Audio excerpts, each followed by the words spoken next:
Hey guys, Araujo here, and today we're talking about biotechnology, or how can we artificially change DNA.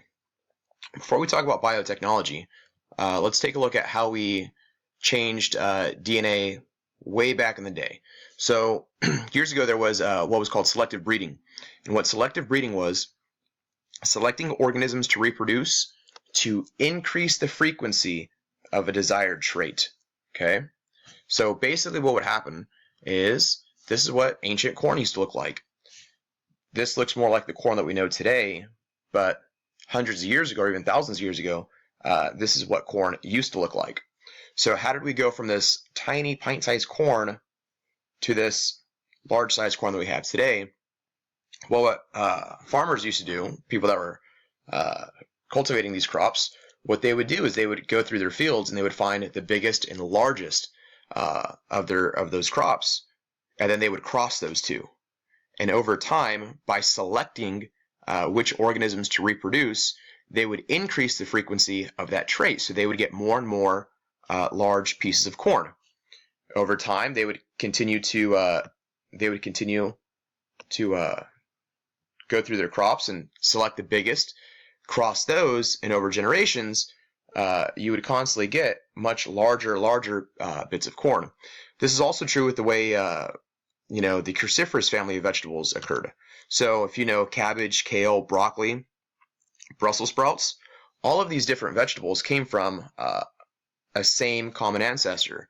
And what had happened was the farmers would keep crossing the same plant for certain desired traits. So for one type of trait, for leaves, we got a branch off of kale. And another farmer constantly crossed the mustard for a different trait, and we got broccoli. Okay, so based on the desired traits, that's what they would select to reproduce. We move forward to modern day, we would see that this same type of thing was common with chickens. So obviously, you want the biggest cut of meat. So what they would do is they would find the biggest and largest chickens, select for those to reproduce with hopes that their offspring might have that same trait. This obviously took a long time to do, and there was no guarantee of what the offspring will look like. You're just increasing the frequency.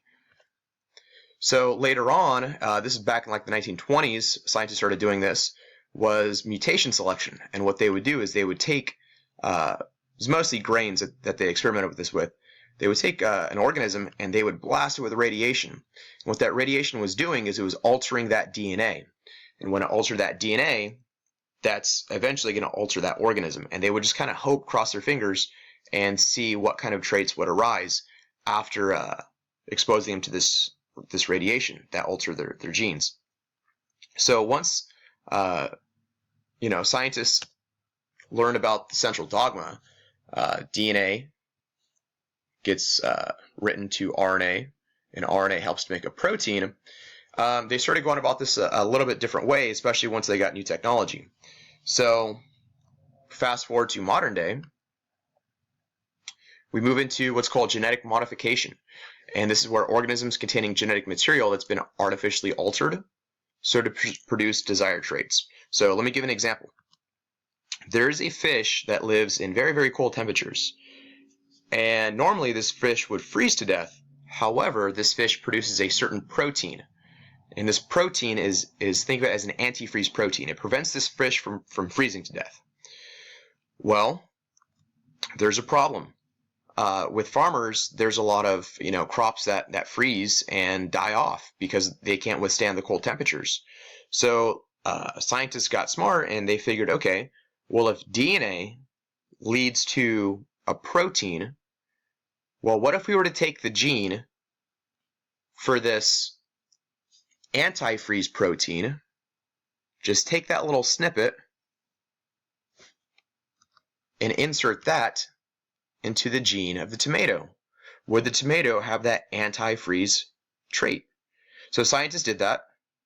They took that snippet of DNA from this fish and they inserted it into the tomato, and we got a tomato that has the antifreeze properties. To my knowledge, I don't believe this tomato is actually used for human consumption. This was just an experiment. So I don't believe there's fish DNA in your tomatoes that you buy at the grocery store. What are some other examples of genetic modification? Well, jellyfish, they have the trait for a glow-in-the-dark protein. And this luminescent protein keeps them lit. And for funsies, scientists thought, what if they were to take this gene for this glow-in-the-dark protein and insert that into kittens? And there's actually been an experiment where they have successfully made kittens that can glow in the dark. And now this is a little bit more common issue, or a little bit bigger issue that we see today.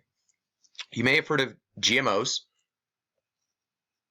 And there's been a lot of controversy over GMOs and GMO crops. And what had happened was farmers that are growing corn, they also get a lot of weeds. Well, before, if they were to spray their crops with weed killer, it would kill both the weeds and the corn, and that's not what they wanted. So later on, what scientists did was the same concept as before. They found a bacteria called Bacillus thuringiensis, or BT, and they found this bacteria had a gene that would make it resistant to the weed killer. So, of course, what the scientists did was they took this DNA, the section of DNA that codes for this resistant protein, and they inserted that into corn. And after they did that, now this corn expresses this resistant gene, or this resistant trait. So now when they spray it with weed killer, only the weeds die off, and the corn doesn't die off, and that's nice and healthy. That was Araujo, and that was Biotechnology. Hope that was helpful.